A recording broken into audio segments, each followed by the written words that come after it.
Welcome to the AFR Saints channel, where we provide you daily content on your favorite team, the New Orleans Saints. Do us a favor and hit that subscribe button. Be sure to leave your comments below and smash that like button. Who dat? Saw the news about Kendre Miller's hamstring injury. What can you tell us?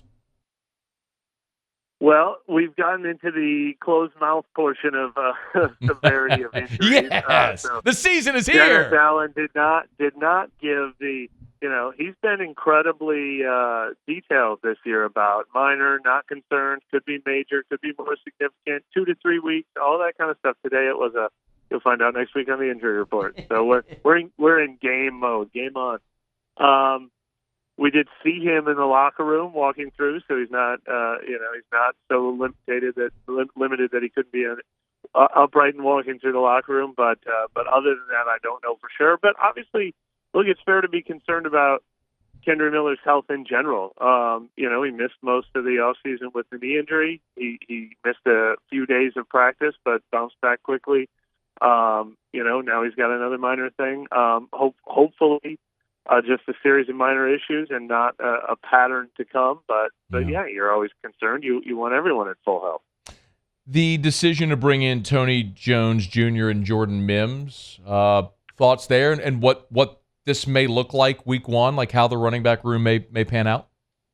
Yeah, I mean, it was interesting. I'm a little surprised Ellis Merriweather didn't stick on the practice squad. I thought he would. He had such a promising summer. He ended up being replaced by those guys on the practice squad today.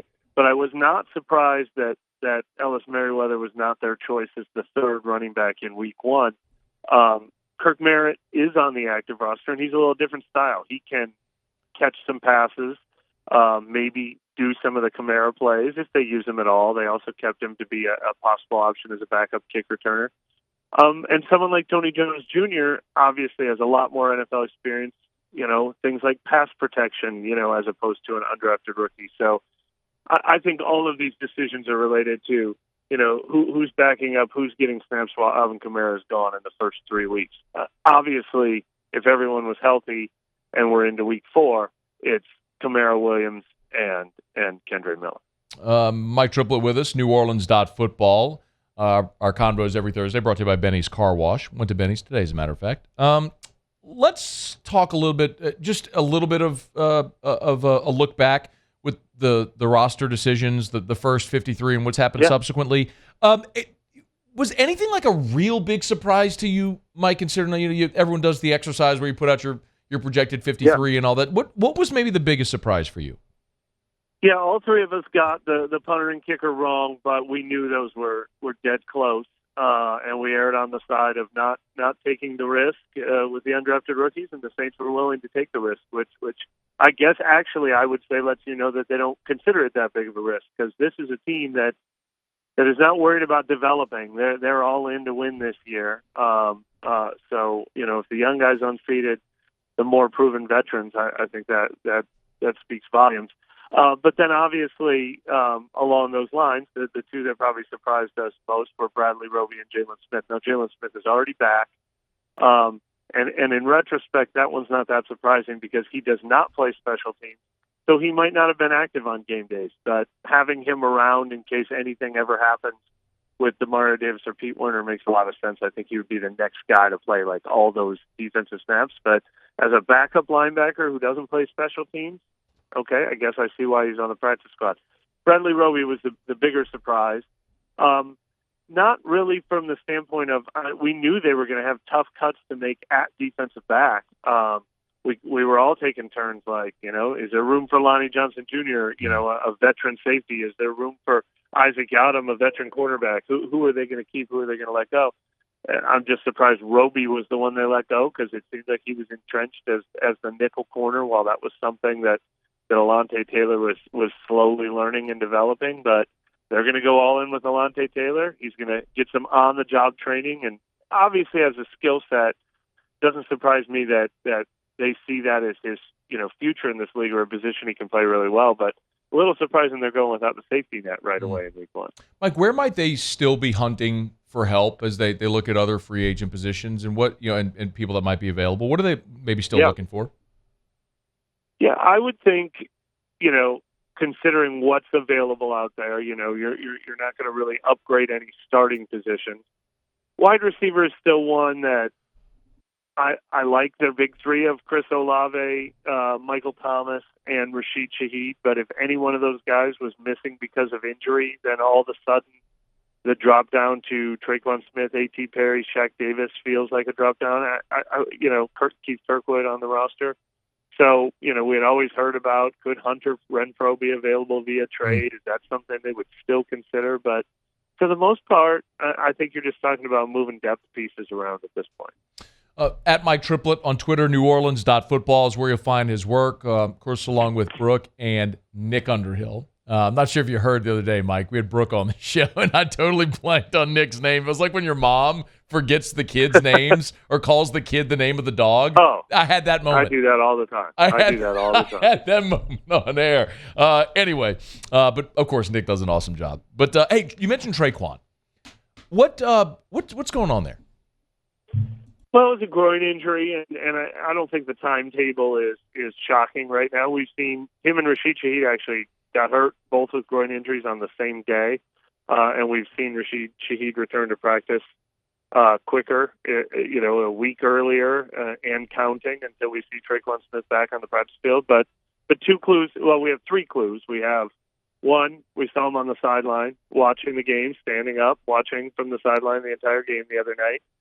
Two, he made the 53-man roster, and three, they didn't put him on injured reserve. So they expect him back, if not by week one, soon after. Otherwise, they would have put him on IR. And, they still could do that technically anytime before the first game, and he would still only have to miss 4 weeks. But I think all signs point to him being ready soon. But they did keep 6 receivers on the roster, including a veteran in Keith Kirkwood. So I don't know that Tre'Quan will be ready for week one necessarily.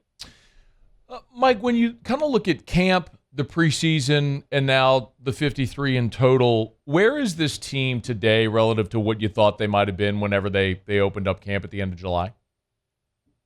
Well, I'm trying to remember what I thought of them in late July, but I know certainly in like June or, after free agency and the draft had been done, there were 2 positions I was still worried about the depth at, and that was tight end and defensive line. And those are the 2 groups I feel better about than any group over the last month, 2 months. Tight end, obviously, they added Foster Moreau, then they added Jimmy Graham. I still don't know how big Jimmy Graham's role will be, but if he's your 4th tight end, that's all of a sudden the depth we wondered about at that position, we feel great about. Jawan Johnson looks like he's ready to be a breakout standout. Foster Moreau is absolutely a legitimate number 2 with pro experience. Taysom Hill is everything that Taysom Hill is, and Jimmy Graham obviously can, 2 plays a game, he can bring the exciting flash. So I like the depth at that position now. And the same thing with the defensive line. I mean, it's still Cam Jordan and a bunch of guys who might not be starters everywhere, but I now feel like there's 8 guys who are right at that same level. Like I like Carl Granderson more than I did at the beginning of July. I absolutely like Malcolm Roach more than I did at the beginning of July. I think Colin Saunders and Nathan Shepard look like exactly what we hoped they'd look like.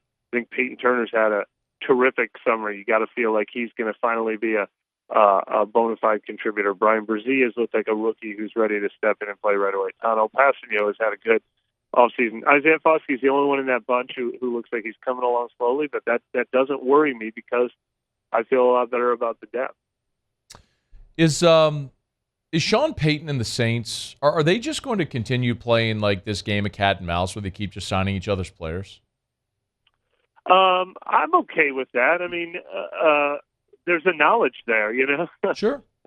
It makes perfect sense why the Saints would want Tony Jones Jr., why Sean Payton would want Lucas Kroll. I think it's proof of, we were driving ourselves crazy trying to handicap the Will Lutz-Blake Groupie battle and saying we think Will Lutz looks good, but we think Groupie looks good too. Are we just looking at 2 of the 2 of the 25 best kickers in the NFL, and that's why this decision is so hard? And sure enough, the Saints go with Groupie, and Sean Payton is, please give me Will Lutz. He's better than anything we got. So It all makes sense when you have that knowledge. But yeah, I guess that's something we're going to have to get used to for a while, huh? I'm not wrong here. Will Lutz stunk last year. And we haven't seen him, and he missed the year before. We haven't seen Will Lutz be good in 3 years. No, you're right. And look, I had phrased it. Nick disagreed a little and thought, that this was largely about how good Groupie looked. And I was like, a lot of this might be about how Will Lutz looks. Did they think Will Lutz got back to what he was? And I think all signs indicated that he looked like he was back on track. Last year was a bad year for him, but he said he had one of the best off seasons he's ever had. His numbers, Darren Rizzi confirmed, he made more than 90% of every kick they charted this summer. So I think it was a matter of two kickers who played really good, and I would say they couldn't go wrong with that decision. But unfortunately, it's going to be the most heavily scrutinized decision on the team because we can all keep score so easily. They might keep the wrong defensive end, and people just might not know to the naked eye. We will know if they made the wrong decision at kicker. Yeah, Mike. Last thing for you, I'd love a thought on Jake Haener and where you think he is right now. Oh, he's going to be actively redshirting basically. Sure. I mean, he's not ready to be the number 2 quarterback. It's hard to say that I think he looked really good all summer long because I know he didn't look that good in 2 preseason games, and that's what matters most. But I think the signs are there that that's a guy they're going to want to keep working with. I mean, I put him in the Chase Daniel mold of that's the kind of career I could see him have. We've seen Tyler Palko and Ryan Griffin come through here, and they spent a lot of years as backups in the NFL. We saw Garrett Grayson come in here and flame out, and he did not make it as an NFL backup. And I see Jake Haener as more of a Chase Daniel than a Garrett Grayson, absolutely. I don't think he'll ever be competing for the starting job here, but I think he has a good chance to carve out that kind of young, competing for the backup job as soon as next year role.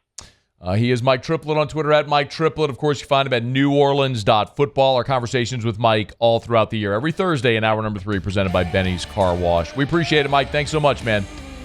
Thanks for having me. Hey, thanks so much for watching. Please leave your comments. I love to interact. And be sure to hit the red subscribe button below.